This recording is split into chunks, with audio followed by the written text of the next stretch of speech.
Hey everybody, today I'm in Carmel, Indiana, and kind of specifically, I'm in East Carmel, and people ask me often, where do I live? I don't live in Carmel, and why I don't live in Carmel. Well, I absolutely would live in Carmel. It just geographically doesn't work out for myself or my wife or my family, so we don't live in Carmel, but we certainly would. But where would you live in Carmel? Now, there's a lot of places that we would certainly consider living, but where I am right now is definitely one of the specific spots that I'd consider. So we're gonna get into that, and stay tuned. Hey everybody, I'm Jason Compton with the Compton Home Group. Welcome back to the channel. If this is your first time to the channel and you want to know everything there is to know about living in Carmel, Indiana, where I might want to live in Carmel, Indiana, or Indianapolis, Indiana, or Greenwood, Indiana on the south side, then make sure you hit that subscribe button and also tap the little bell so you're notified every time we do a new video. And we have people reaching out to us from all over the country with questions about Carmel, Indiana, Fishers, Indiana nearby, Westfield, Indiana just to the north, Indianapolis, Indiana, of course, and all the cities and towns that surround Indianapolis. So if you have questions at all, then don't hesitate to reach out any way that you know how. We'll always have your back with those questions, and we'll certainly have your back when it comes time for you to make your move to the Indy Metro.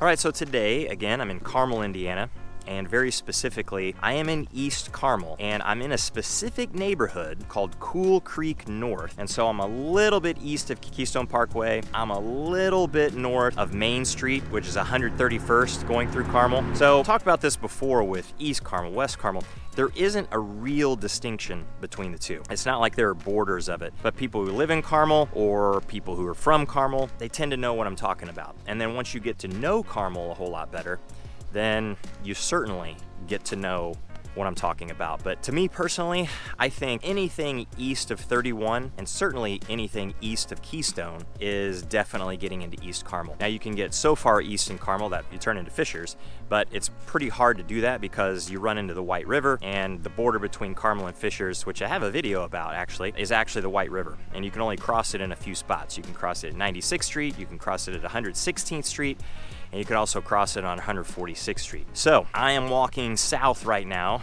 down a sidewalk in a very mature neighborhood of Cool Creek North. And if you were to go through here, I feel like this is, of course, you get into some older homes in through here, a lot that are built in the 80s, things like that, and a lot need renovating, and a lot have been renovated, especially in this one here, Cool Creek North. A lot of really nice homes through here, but it looks like they're doing some trim work on a home, so you hear a saw right over here behind me. But Cool Creek North is just an example. It's not the only neighborhood in East Carmel that is a little older, has some age, it has some maturity. So again, I'm walking kind of down a wide street, and it has sidewalks on it, and we've got big mature trees. Occasionally I'll pop in and out of the shade, go back out into the sun, but there's a lot of trees with a lot of shade, and the homes are all very, very different. So Cool Creek North, as far as East Carmel goes, I feel like is just a really, really good example of what you can get in East Carmel. Now, you can get homes that were built certainly in the 90s, so I wouldn't really consider that super old, even though it's a 30-year-old house at this point, but it's a little more, not contemporary or modern, it's not quite the right word, but it's certainly not in the style and the vein of a home that was built in the 80s or the 70s or the 60s or 50s, something like that. A little bit different, just the way it's constructed, the materials, all that kind of stuff. But this is a great neighborhood to give you a good example of what a lot of East Carmel can be all about. So a little older, more mature for sure. And people ask me, where would I live in Carmel? Well, if you get over into West Carmel, you can get into really part of Carmel that is a whole lot newer. And so you can get some really big houses, very nice neighborhoods, and much newer homes. If somebody asks me, I want to live in Carmel, and what am I going to have available in Carmel if the house is brand new, like a new construction home, or let's say under 10 years old? Well, a place like this mature, older part of Carmel, East Carmel, it's gonna be really difficult to find that. You can definitely find a few new construction homes through here in a few neighborhoods, but they are few and far between, that's for sure. You're gonna get something that's more mature and older. And so people ask me, well, where would you live in Carmel? The truth is, I would live in a lot of places in Carmel. But there are some places that, because this is very subjective, this is a matter of opinion, there's some places that don't fit my eye or my style or what I like as well maybe as somebody else. Obviously there are lots of homes that are built because there are a lot of different tastes and a lot of different styles out there, and it's a good thing that not every single home is the exact same. But me personally, I like a little bit of maturity in my neighborhood. I like some big trees. I don't know why that is. Maybe it's because of where I grew up. I grew up in Evansville, Indiana. and it seemed like we were around a lot of maturity, a lot of bigger trees, older neighborhoods whenever I was growing up. So I guess that's just kind of what I've gotten used to, and it seems to be what I just prefer. But you know, if you get into a neighborhood like this, you have to take that maturity with some understanding. Got some understanding that, well, the home, the layout might be a little old. Closets might be a little bit small. Might have to do some arranging, some moving, maybe knocking a wall down or something like that. Certainly maybe have to get into some bathroom remodels or a kitchen remodel. And personally, I kind of like a project house.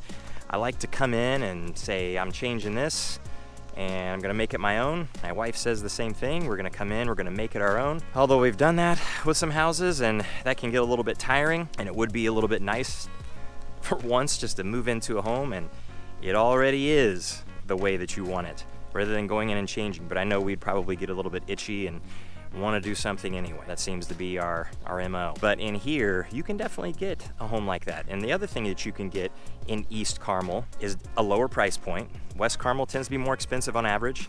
You can get a lower price point in here, but you're not going to get as much for your money. You're going to get a smaller home. Like I said, you're going to get an older home. But the one thing that you will get, maybe as a trade-off to something that you'd find over in West Carmel, as a whole, this is just an average. This is just kind of a typical, if you threw 10 or 20 houses together, what you would see in East Carmel is that you have a bigger potential to get a larger lot. So if you're looking at 0.3 acres, 0.4, 0.5, maybe even larger, like some of these homes here, they're definitely in that 0.3 range or so. Some are 0.4 and some are actually half an acre walking down through this street. So the lots are pretty good size, and the homes, of course, then aren't exactly right on top of one another, which is something that I personally like. Some people don't care. Some people just want a beautiful, nice, newer house. And they say that, hey, you know what, I'm gonna live on the inside of my house. I don't care that much about the outside. So if I'm close to the neighbors, as long as I can't see into their house and they can't see into mine very easily, yeah, I'm okay with that. So me personally though, I like to piddle around outside. I like outdoor projects. I like to do things outside, and I like to have a little bit of space to do that. So having 0.3, 0.4 acres for the house and some yard to take care of. I like taking care of the yard. I like the landscaping. Now once we get towards the end of the fall, I'm kind of tired of it, and it's one of the reasons I like some winters, because it gives you a break to the outside, but that's a whole other topic for discussion. But here in East Carmel, you're probably gonna find a little bit more of that space just with the age. So as far as places in Carmel that I would live, I would absolutely qualify this as one of those. Cool Creek North, for sure, absolutely. There are some beautiful homes through here, really well done. Some homes that might need some work that I could be interested in. Maybe you are as well. But it's not the only neighborhood. Just to the south, you can get into Brookshire and all the different parts of Brookshire, and there's actually Brookshire Golf Course really close by. But the location also in East Carmel in a neighborhood like this is pretty outrageously nice. So if you didn't want to get out onto Keystone or get to 116th Street or go all the way up to 146th Street, and I say all the way up, it's not all the way up, it's actually really close. And we're Clay Terrace, the shopping center, and everything that 146th Street and 31 has to offer as far as shopping is concerned. If you didn't want to get into that mess, you could just go to the Needlers down here on Gray Road and 126. And there's even some nice, cool little restaurants right in there as well, but much smaller. East Carmel has that in a lot of these neighborhoods, more quaint, quiet, mature type feel, which I just really like. I kind of like it a little slower. I like it a little bit less busy, which of course isn't everybody's gig. It's not everybody's vibe that they like. So some people like something a little bit different. Plus this location is close to a lot of those things. It's also extremely close to Carmel High School. I mean, it is just minutes from here to the west. It's incredibly close. And so if you're close to the high school, you're definitely gonna be close to an elementary school, your middle school, all of that stuff too. So you're talking about just a few minute drive for your kids to just about any school that they're ever gonna go to, from elementary all the way through high school. Awesome location. So this is definitely one of the places I would consider living in East Carmel or in Carmel just in general. So if you have questions about anything that a place like this might have to offer, East Carmel or the rest of Carmel for that matter, or Indianapolis, then reach out any way that you know how. And until the next one, we'll see you later.